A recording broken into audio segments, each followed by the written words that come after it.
সমগ্ৰ অসম গণ পৰিষদত কেইজন প্ৰাৰ্থী দিলে? প্ৰথমে আজি চামগুৰি সমষ্টিত ভাৰতীয় জনতা পাৰ্টি আৰু অসম গণ পৰিষদ দলৰ মিত্ৰজোঁটৰ যিসকল প্ৰাৰ্থীয়ে মনোনয়ন পত্ৰ দাখিল কৰিব আহিছে মই সকলোকে শুভেচ্ছা জনাইছোঁ। লগতে আমাৰ চামগুৰি সমষ্টিৰ বিধায়ক মাননীয় দীপ্লুৰঞ্জন শৰ্মা ডাঙৰীয়া, আমাৰ অসম গণ পৰিষদ দলৰ নেতৃত্ব মাননীয় কেশৱ মহন্ত ডাঙৰীয়া, মাননীয় মণিমাধৱ মহন্ত ডাঙৰীয়া আৰু অসমৰ মুখ্যমন্ত্ৰী মাননীয় হিমন্ত বিশ্ব শৰ্মা ডাঙৰীয়াৰ যি বলিষ্ঠ পদক্ষেপ যে তেওঁলোকে যি মিত্ৰতাত আমাৰ সামগ্ৰী অটুট ৰাখিছে তাৰ বাবে মই সকলোকে ধন্যবাদ আৰু কৃতজ্ঞতা জনাইছোঁ।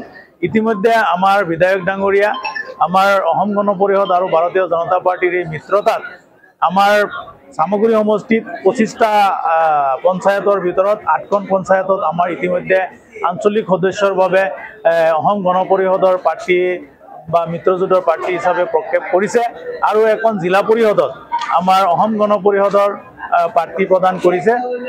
গতিকে আমি এই সুযোগত আমাৰ চামগুৰি সমষ্টিৰ মাননীয় বিধায়ক দীপ্লুৰঞ্জন শৰ্মা ডাঙৰীয়াক ধন্যবাদ আৰু কৃতজ্ঞতা জনাইছোঁ। লগতে আমাৰ সমূহ চামগুৰি ৰাইজক এটাই আহ্বান জনাইছোঁ যে আমি যিহেতু মিত্ৰ দলত আছোঁ, আমি মিত্ৰতা একেলগে আছোঁ। গতিকে চামগুৰিত যি অসম গণ পৰিষদ আৰু ভাৰতীয় জনতা পাৰ্টিৰ যি 25টা পঞ্চায়তত ইতিমধ্যে আমাৰ প্ৰাৰ্থিত্ব প্ৰদান কৰিছে, আগন্তুক দিনত আমি সকলোকে জিকাই লৈ যাম আৰু এইটো নিশ্চিত।